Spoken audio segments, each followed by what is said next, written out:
Okay. The next question we will do is 11th one. A small object of mass m and radius r and uniform density rolls up curved surface with an initial velocity v. So mass m दिया है, radius r दिया है. It is moving, rolling with velocity v. It reaches to a height of 7v square by 10g. The object is. Okay. तो आपको पूछा गया है कि ये जो ऑब्जेक्ट है ये कौन सा ऑब्जेक्ट हो सकता है. It is given to you that it is rolling. Okay. Now because it is rolling, let's say it goes to a height h and the height h is given to you as 7v square by 10g. So you have been asked कि object क्या हो सकता है. What could be this object? See यहाँ पे ये simple है ना, kinetic energy is getting converted into potential energy. अच्छा, नाउ रोलिंग मोशन में काइनेटिक एनर्जी के दो टर्म्स होते हैं, translational plus kinetic energy rotational. This is equal to potential energy. Now when I say kinetic energy translational, this will be equal to half mv square plus kinetic energy of rolling, this is equal to half into I into omega square. But we know that for pure rolling v can be written as omega into r. आप omega को v by r लिख सकते हो, तो omega square can be written as v by r the whole square. ये आपको समझ में आया ना. रोलिंग काइनेटिक एनर्जी होती है half I omega square and omega can be written as v by r. This is equal to potential energy which is mg h. h can be written as 7v square upon 10g. Okay. So now how would you solve this? पहले तो 2 से सबको multiply कर देते हैं. सी v square term हर एक में आ रहा है, तो ये तो कट जाएगा v स्क्वायर. ओके, सबको 2 से मल्टीप्लाई कर देते हैं, तो what I will get is m plus I upon ये r square. This will be equal to 2 से मल्टीप्लाई कर दो तो ये g और g वैसे ही कट हो जाएगा, 7m by 5. आप 2 से मल्टीप्लाई करोगे तो 2 1 जा 2 5 जा कट हो जाएगा, राइट. अब हमें I चाहिए, तो m को पहले तो ये साइड पे देके जाता है. So I by r square will be equal to 7m by 5 minus m. 7 minus 5, this will become equal to I by r square is equal to 2m by 5. So I becomes equal to 2mr square by 5. 2 by 5 mr square, ये किसका होता है? Moment of inertia, solid sphere का. So your object is a solid sphere. ठीक है. Now we will go on to the next question, that is question number 12. Now question number 12 में क्या पूछा गया है, लेट्स सी. ठीक है, आपका क्वेश्चन नंबर 12 ये है, at what temperature hydrogen molecules will escape from the surface of the earth. Take the radius of the earth as this. Mass of hydrogen molecule ये दिया हुआ है, बोल्ट्जमैन कांस्टेंट ये दिया हुआ है, एक्सेलरेशन ड्यू टू ग्रेविटी ये दी हुई है. Also take RMS speed as this. Okay. Now earth के सरफेस से अगर जो हाइड्रोजन मॉलिक्यूल को एस्केप करना है, तो it would need escape velocity. Now escape velocity from the surface of the earth. See normally it is equal to, आपको पता है 11.2 किलोमीटर्स पर सेकेंड. एंड ये वैल्यू कैलकुलेट करने के लिए हम लोग रेडियस ऑफ द अर्थ जो यूज करते हैं दैट इज 6.4 इंटू 10⁻⁶ मीटर्स पर सेकेंड मीटर्स.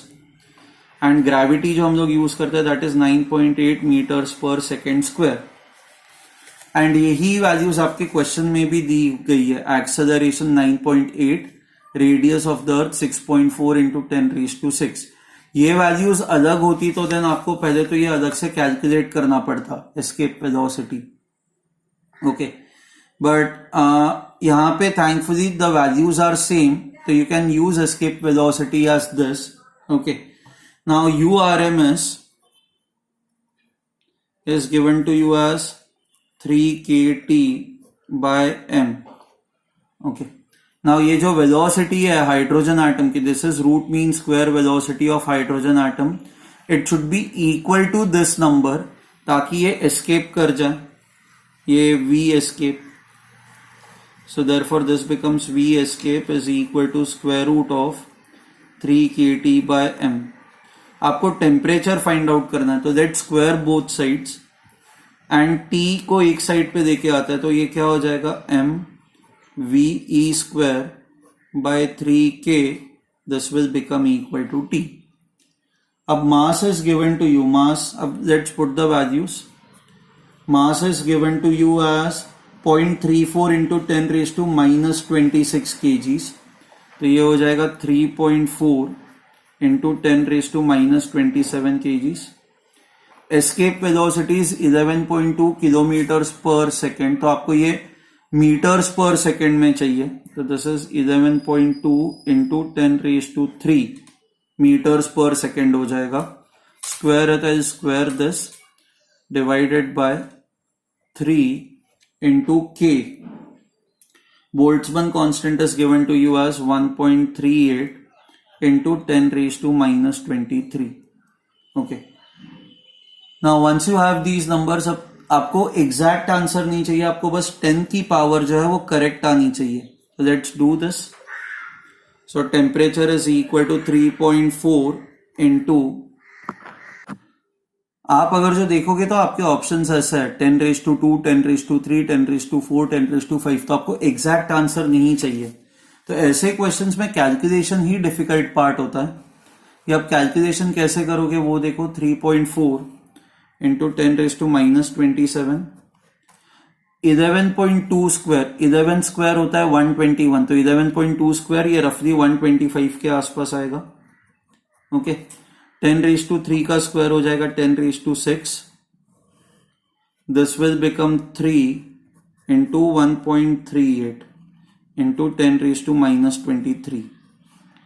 अच्छा, now I can write this as, अब इसको अगर जो आप सॉल्व करोगे तो क्या आएगा. मैं ना इसको 1.25 लिख रहा हूं. सो 3.4 into 1.25 into 10 raised to 2 minus 27 plus 6, 10 raised to minus 21 divided by 10 raised to minus 23. So now this becomes equal to, okay, ये ऊपर चला, अच्छा नीचे 3 into 1.38 है. ओके. नाउ अब इसके कैलकुलेशंस ना सिंपल है.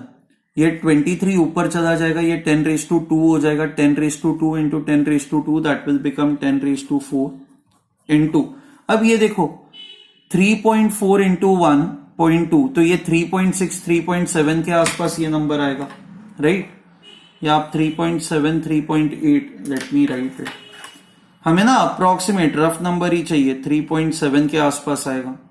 अच्छा 1.3 into 3 ये 3.9 के आसपास नंबर आएगा. तो ये वैसे ही 3.7 3.9 कट हो जाएंगे ना, तो ये तो पार्ट कट हो जाएगा. तो इंटू 10 raised to, इंटू ये बस 1 बचेगा. So this becomes 10 raised to 4. This would be your answer. ठीक है. अब हम लोग जाते हैं नेक्स्ट क्वेश्चन पे, that is question number 13. Let's read question number 13. 1 mole of an ideal gas at an initial temperature of T kelvins does 6 joule of work adiabatically. Okay. If the ratio of specific heat of this gas at constant pressure and constant volume is 5/3, आपको final temperature find out करना है. Okay. सो ये जो भी data दिया हुआ है मैं पहले ये लिख देता हूं.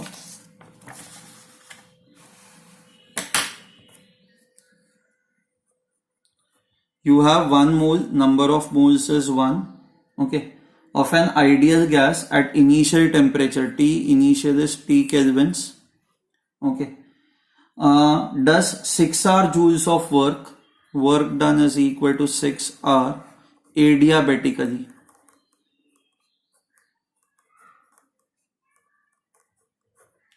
Adiabatic process है. If the ratio of specific heat at constant pressure to specific heat at constant volume, ये 5/3 दिया हुआ है. This is nothing but gamma, right. यही तो गैमा होता है. ओके. सो ये आपको दिया हुआ है, आपको ये फाइंड आउट करना है final temperature.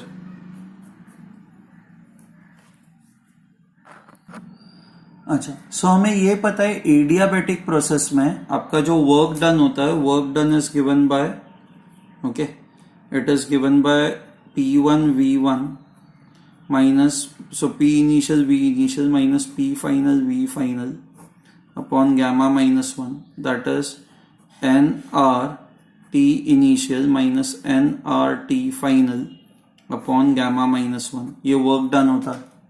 So if we put the values, ये कितना हो जाएगा 6R, N number of moles is 1 into R, T initial minus T final, T initial is T minus T final is TF divided by gamma minus 1. 5/3 minus 1 करोगे तो ये आपको आएगा 2/3. Okay, if you see over here ये R और R cut हो जाएगा. 2/3 यहाँ पे मल्टीप्लाई करो तो ये क्या हो जाएगा 6 into 2/3, it is T minus T final. So T, ये इसकी वैल्यू 6 2 12/3 इज 4, तो T final would be equal to T minus 4. So this would be your answer. Simple question था. So your answer would be option 4. ठीक है. Now we will go on to the question number 14th. Now question number 14th में क्या दिया हुआ है? The figure shows the displacement time graph of a particle executing SHM. So ये displacement है y axis पे, x axis पे time है. 4 points 1, 2, 3 and 4 are marked on the graph. 1, 2, 3 and 4. They are marked on the graph. So one is at a distance, one is at a distance of a/2 from the mean position. 2 is also at a distance of a/2. 3 is also at a distance of a/2. ये बस उल्टे direction में, इसलिए ये minus a/2 आ रहा है. 4 भी ऐसा ही है. Identify the points of same amplitude but with opposite direction of the motion. Find time difference between them. उनके बीच का आपको time difference find out करना. Okay.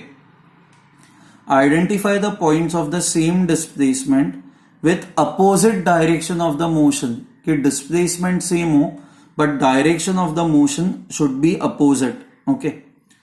तो find the time difference between them. Okay. So I draw this graph and फिर ये question मैं आपको explain करता हूँ. So ये आपका ग्राफ है. Let me draw the line over here. ये SHM वाली लाइन, ये x equal to 0 है, ये x equal to a है. This is x equal to minus a. This is equal to x equal to a/2 and this is x equal to minus a/2. अब point 1 and point 2 ये दोनों के लिए displacement a/2 है. तो point 1 मान लो ऐसा है कि आप मीन पोजीशन से, ये मीन पोजीशन है ना, x equal to 0, this is x equal to a, तो आप मीन पोजीशन से एक्सट्रीम पोजीशन की तरफ जा रहे हो. आप x इक्वल टू 0 से आप x इक्वल टू a की तरफ जा रहे हो. ओके, तो आप ये पॉइंट 1 को क्रॉस करोगे. अच्छा, फिर a से वापस जब आप 0 की तरफ आते हो, आप वापस ये पॉइंट को क्रॉस करोगे. So point 1 and point 2 have same displacement. Similarly point 3 and point 4 have same displacement. तो पहले तो आपको ये आइडेंटिफाई करना था points which have got the same displacement. So 1 and 2 have got the same displacement. वैसे ही 3 and 4 have got the same displacement. 2 and 3 का displacement अलग है, इसका प्लस a/2 है और इसका माइनस a/2 है. So 1 and 2 have got the same displacement. अब आपको ये फाइंड आउट करना है कि 1 से 2 पे जाने के लिए कितना टाइम लगेगा. Now you have to understand this. मान लो ये अगर जो आपका SHM है, ये SHM वाली लाइन है, okay, and this is let's say a/2. तो यहां से सो मीन पोजीशन से a/2 तक जाने के लिए जो टाइम लगता है that is T/12. And mean position से a/2 के लिए जो टाइम लगता है दैट इज T/12. a/2 से a तक जाने के लिए जो टाइम लगता है, the time taken from going from a/2 to a, this is T/6. Okay, similarly आते वक्त भी ऐसा ही होगा. a से a/2 पे आना हो तो time taken is T/6. a/2 से मीन पोजीशन पे आना हो तो time taken is t/12। Even though distances are same but time taken यहां से यहां तक टाइम टेकन इज लेस क्योंकि स्पीड ज्यादा होती है, बट a/2 से a तक जाने के लिए टाइम टेकन इज मोर क्योंकि स्पीड कम हो जाती है। तो आपको ये फाइंड आउट करना है कि 1 से 2 पे आने के लिए कितना टाइम लगेगा। तो इट विल बी t/6 यहां से यहां पे जाने के लिए, एंड यहां से यहां पे आने के लिए वापस t/6। So it is t/6 plus t/6 that is equal to t/3। Time taken is equal to t/3। The next question is, in case of forced vibrations, the resonance wave becomes very sharp when, ये ना theoretical question है, आपको ये याद रखना है कि resonance wave becomes very sharp. See हमने ये पढ़ा हुआ है कि रेजोनेंस में क्या होता है कि जब एक्सटर्नल फ्रीक्वेंसी और नेचुरल फ्रीक्वेंसी मैच कर जाता है, दिस इज क्वेश्चन, जब ये दोनों फ्रीक्वेंसीज जो है वो मैच कर जाता है तो आपका जो रिजल्टेंट एम्पलीट्यूड है, ये रिजल्टेंट एम्पलीट्यूड बहुत ज्यादा ऐसे इंक्रीज हो जाता है। ओके, इसको हम लोग कहते हैं resonance. This is nothing but resonance. Okay, now resonance, a sharp resonance मतलब ये जो पीक है ये इसका विड्थ कम होना चाहिए, the width should be less, इसको हम लोग कहते हैं शार्प रेजोनेंस। ओके, नाउ ये शार्प रेजोनेंस हमें कब मिलता है? It is observed when your damping force is small. This is something that you need to remember. Okay, if the damping force is small तो आपका जो रेजोनेंस होगा you will get a sharp resonance. This will lead to a sharp resonance. Okay. अगर जो आपका damping force ज्यादा हुआ तो उस केस में ये ना आपका ग्राफ ऐसा होगा, it will lead to a flat resonance. ये if the damping force is more, आपका रेजोनेंस जो होगा ये इस तरह से फ्लैट होगा, and if the damping force is small your resonance will be a sharp resonance, it will lead to a sharp resonance. ठीक है, इसके बाद we will go on to the next question now. This next question is, a source of sound emits 200 pi watts power which is uniformly distributed over a sphere of radius 10 meters. What is the loudness of the sound on the surface of the sphere? आपको loudness of the sound find out करना है। Okay. Now it emits, power आपको दी हुई है और आपको radius दिया हुआ है, तो let's do this question now. Okay, the power is given to you as 200 pi watts. Okay, so मान लो ये आपका सोर्स है, तो ये सारे डायरेक्शन में ऐसे साउंड वेव्स एमिट करेगा।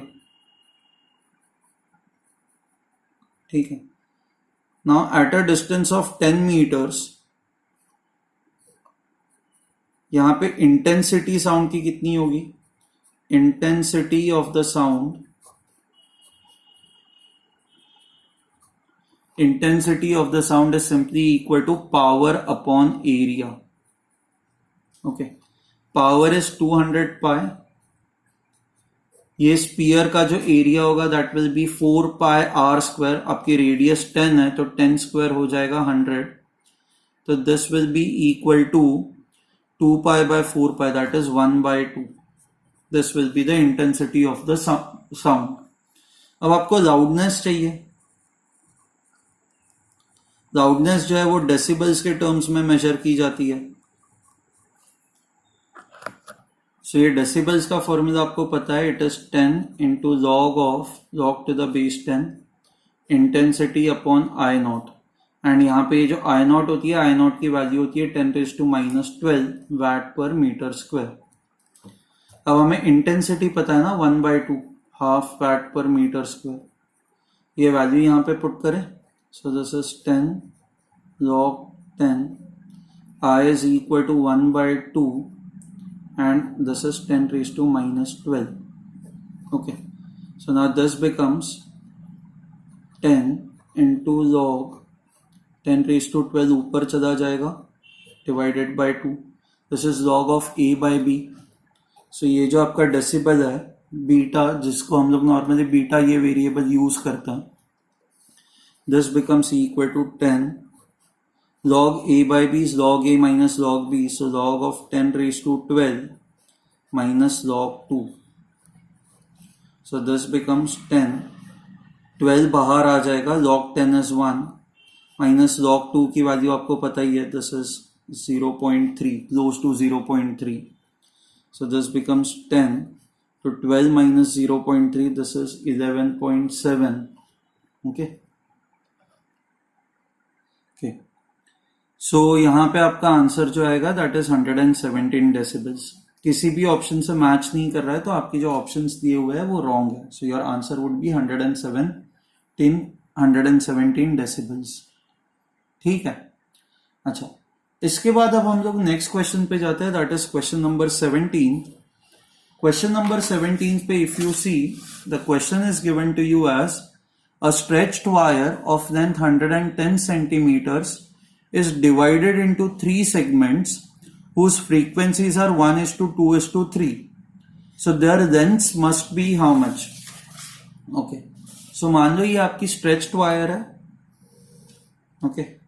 Now हमें ये पता है कि frequency, fundamental frequency जो होती है उसका फॉर्मूला होता है 1/2L square root of T by mu. अब जब आप इस वायर को अलग अलग सेक्शंस में डिवाइड करते हो, सो ये first section, second section and third section, so this is L1, this is L2, this is L3. So हमें ये पता है कि total length is given to you as 110 centimetres. Okay. इन्होंने आपको क्वेश्चन में ये दिया हुआ है the ratio of the frequencies is 1:2:3. N1 is to N2 is to N3. This is equal to 1:2:3. This is what is given to you. Okay. Now if you look at this relationship, according to this relationship, see आप कहीं पे भी ये clamps डाल दो, आपका जो tension है that is not going to change, that will remain same. And हर एक सेक्शन का मास पर यूनिट लेंथ भी तो सेम है, आप बस इफेक्टिव लेंथ ही चेंज कर रहे हो. तो I can now write N is inversely proportional to L. Okay. Correct. So N1 is to N2 is to N3 can be written as N1 can be replaced by 1 by L1 is to 1 by L2 is to 1 by L3. This is equal to 1 is to 2 is to 3. Okay. So अब इसको अब आपको आगे कैसे solve करना है, तो आप इसको ऐसे देख सकते हो 1 by L1 is equal to constant into 1. So L1 is equal to 1 by K. 1 by L2 is equal to a constant into 2. So therefore L2 is written as 1 by 2K and 1 by L3 is written as a constant into 3. So L3 is written as 1 by 3K. Okay. Now once you have this, ये values यहाँ पे put करता है. So L1 is 1 by K, L2 is 1 by 2K, L3 is 1 by 3K. This is equal to 110 centimeters. सबको 6 से multiply करता है. So if you multiply both sides by 6, this will become 6 by K plus 6 by 2, that is 3 by K plus 6 by 3, that is 2 by K. This is equal to 110 into 6. 6 plus 3, 9 plus 2, 11. So 11 by K is equal to 110 into 6, 660. आपको K की value मिल जाएगी 11 by 660. अब ये values यहाँ पे put कर दो, तो आपको जो L1 मिलेगा that L1 will be equal to 1 by K, 1 by 11 upon 660. So this is 660 upon 11, 11 6, so this is 60 centimeters. फिर ये 1 by 2K आएगा. So L2 जो होगा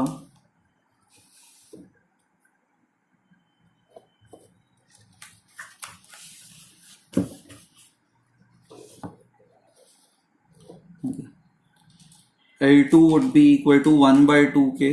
So 1 by 2 and K is 11 by 660.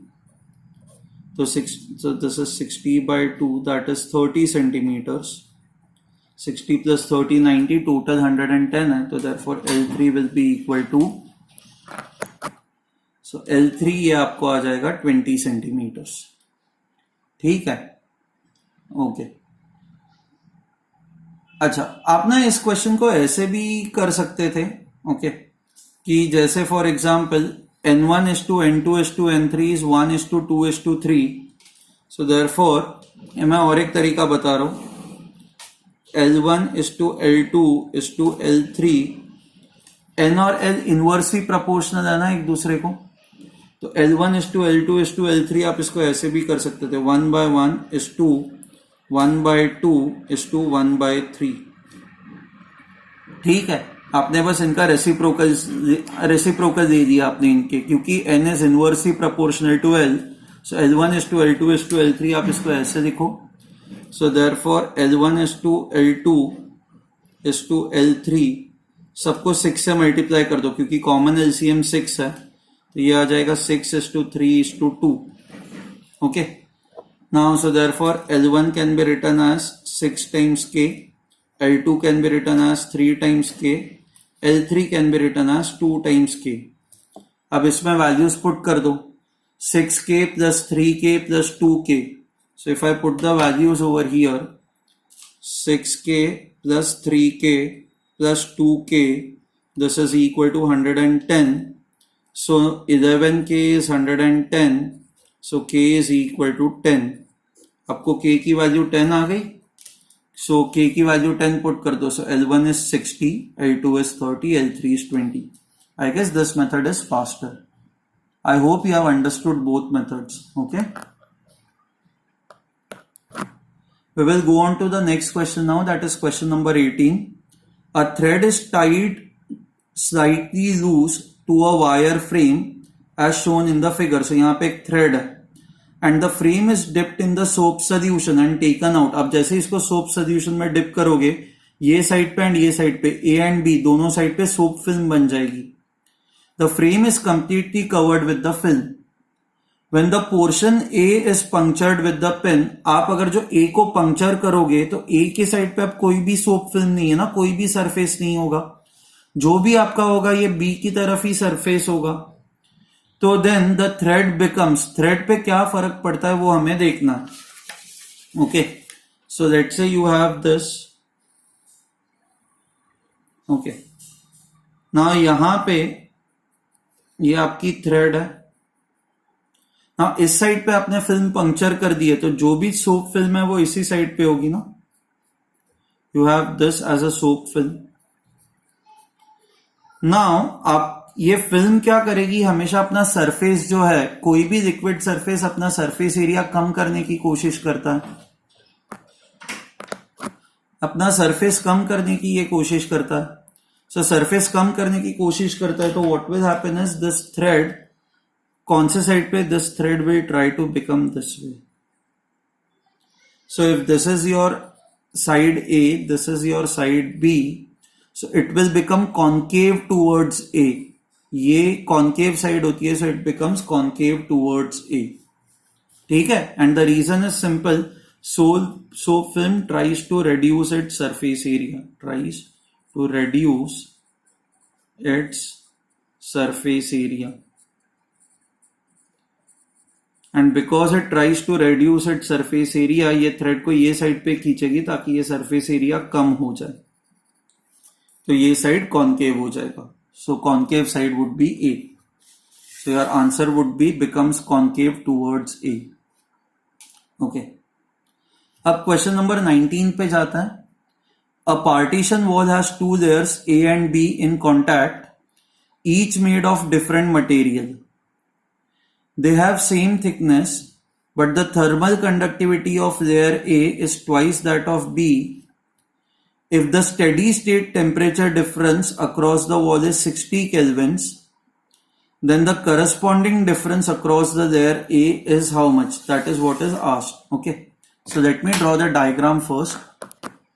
Now ये diagram ऐसा है, you have, मतलब ये wall is made up of 2 materials, दोनों की thickness same है, दोनों का area same है। यहाँ पे B की thermal conductivity अगर जो K होगी, तो A की thermal conductivity 2 times दी गई है, that is 2K। अच्छा, आपको यहाँ पे और यहाँ पे टेम्परेचर डिफरेंस 60 केल्विन्स का दिया गया है और आपको A के across temperature difference find out करना है। ना ये करने के लिए ना द बेस्ट तरीका है कि आप इसको मान लो कि यहाँ पे जो टेम्परेचर है दैट इज 0 डिग्री सेल्सियस, यहाँ पे जो टेम्परेचर है इसको मान लो 60 डिग्री सेल्सियस, तो टेम्परेचर डिफरेंस 60 का हो गया। लेट्स से यहाँ पे टेम्परेचर आपका T है ना। बेसिकली जो भी हीट करंट है वो हॉट से कोल्ड की तरफ जाएगा, तो जितना हीट करंट यहां से पास होगा, जितना हीट करंट यहां से जाएगा उतना सेम हीट करंट यहां से बाहर निकल जाएगा। So I can write heat current through A is equal to heat current through B. Now heat current through A can be written as conductivity of this, that is 2K into cross section area A into temperature difference, that is 60 minus T upon thickness, that is equal to X. This is equal to heat current through B. यहां से यहां पे heat current कितना होगा, conductivity K into इसका cross section area that is A, temperature difference T minus 0 that is T divided by X. अब इसको हम लोग solve करते हैं। K A X कट हो जाएगा। So now this will become 62 120 minus 2T. This is equal to T. So 120 is equal to 3T. So T would be equal to 40 degrees.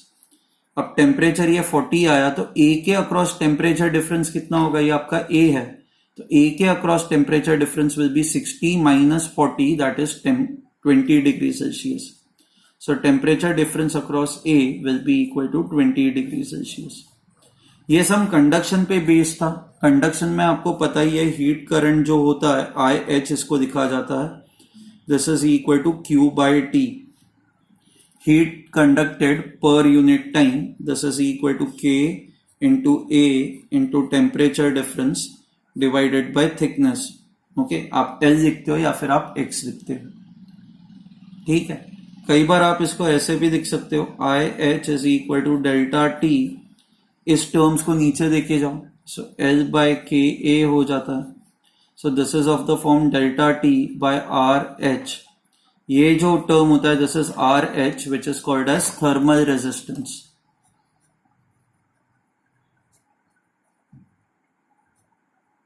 सो ये जो थर्मल रेजिस्टेंस है RH, this is equal to L by K A, that is thickness upon conductivity into cross section area,